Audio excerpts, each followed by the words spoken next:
Project integration management, this is what we are going to discuss for today.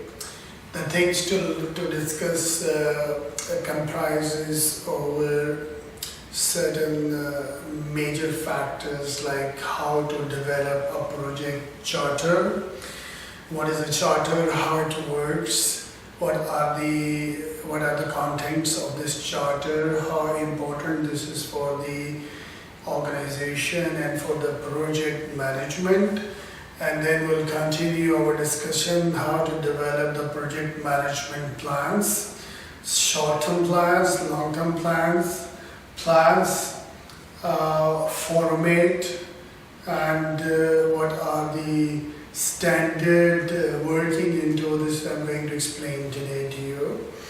Then we are going to discuss the direct and managed project works. Sometimes companies, they do their own projects, and sometimes big companies, they take the projects from the project awarders and they subcontract to the other companies. So ideally in one construction project, for example, there are so many other project managers which is we outsource. Technically we have outsourced, but these are not part of our organization. How we are doing directly, how is indirect this is, and what are the requirements, how we monitor all these things. This is I'm going to discuss with you in detail in my later part of my discussion.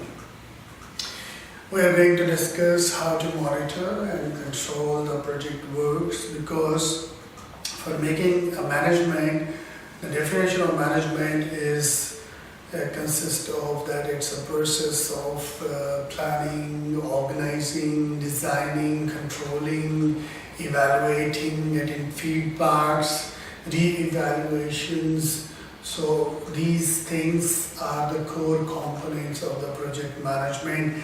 At every stage we have to brought our energies, our expertise, our synergies to control. There should be a set of documents, there should be a set of rules, policies, procedures, how it operates, what are the role of planning and how we do the compliance, how we identify the risk in all that stuff.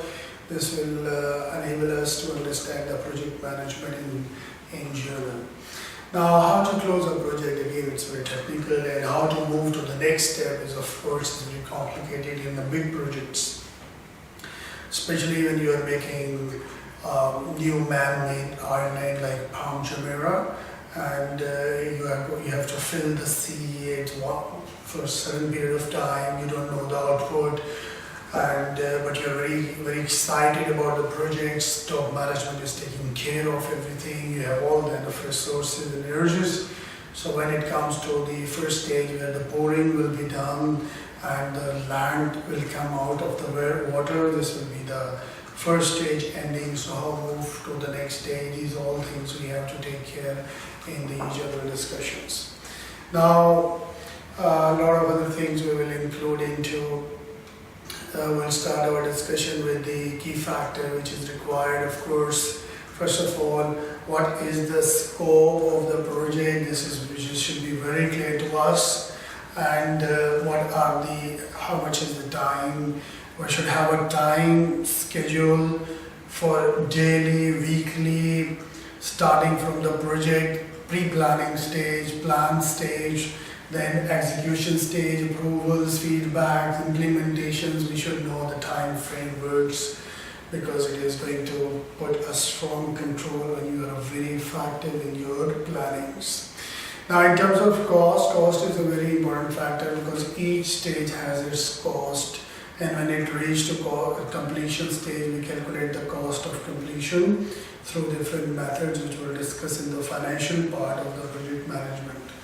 But it's very interesting and very much logical that how to give cost to a project. So we should know what is the cost. In terms of quality of work, like it's just a finishing or it's a effective finishing, it's a quality finishing, this we have to see in general. And what is the role of human resource? Organization is a group of people people as per definition who has common objectives. They contribute their efforts towards a common achievement of goals. So when it comes to organization, it's not a chair, it's not a table, it's not a laptop, this is maintaining three basic things that we need.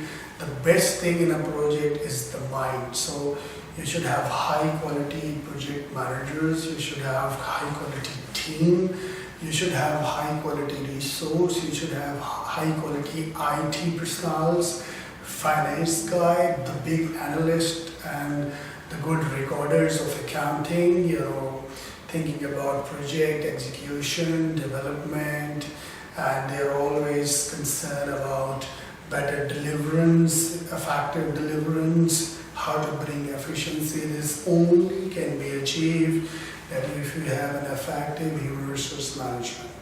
Now, in terms of other things, of course, what we can do is communication is very important. How people talk with each other, how strong the bonds between the organization, how people are motivated, and what is the self-motivation, what is the team management skills. This is all has to be brought in to have a project integration management. Then, of course, what we are going to discuss is the procurement part, like the way we procure the raw materials, we select the suppliers, what are the conditions, prerequisites, and terms, contracting, all this we will discuss in details. The stakeholders are very, very important. How the states brought into this we have to discuss, and what is the concept, what is the development stages, and how we are going to implement the project, and how to close out the project in the last. This full factor frame is called project integration management, which is I'm going to discuss in very much detail now